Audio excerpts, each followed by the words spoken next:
ముందు ఆరోగ్యం కోసం మీరు ఒకసారి చూస్తే క్యాన్సర్ కోసం కర్నూలులో 55 కోట్లతో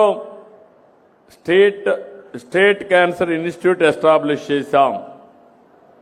ఇంకో పక్క బడ్జెట్లో అయితే 19,305 కోట్ల రూపాయలు ఖర్చు పెడుతున్నాం. ఈ విషయం మీరు గుర్తుపెట్టుకోవాలి. రాష్ట్రంలో మీ అందరి ఆరోగ్యం కాపాడడానికి 6% బడ్జెట్ 19,000 కోట్ల రూపాయలు ఖర్చు పెడుతున్నాం. ఇంకో పక్కన కొత్తగా నేను ఒకటి తీసుకొచ్చాను.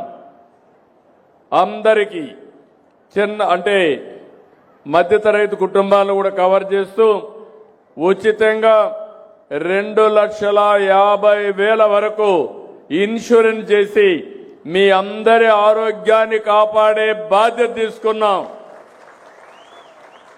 మీకు ఎలాంటి ఆరోగ్య సమస్య వచ్చినా మీరు నేరుగా హాస్పిటల్కి వెళ్తే 2,50,000 వరకు ఉచితంగా ట్రీట్మెంట్ ఇస్తాం. ఆ తర్వాత మీరు చూస్తే అర్హులైన వాళ్ళకందరికీ ఎన్టీఆర్ వైద్య సేవ మిగిలిన కార్యక్రమాలన్నీ పెట్టి 25 లక్షల వరకు మీకు ఆరోగ్యానికి డబ్బులు ఇచ్చే బాధ్యత ఈ ప్రభుత్వం తీసుకుంటున్నామని చెప్పి కూడా నేను మీకు తెలియజేస్తున్నాను.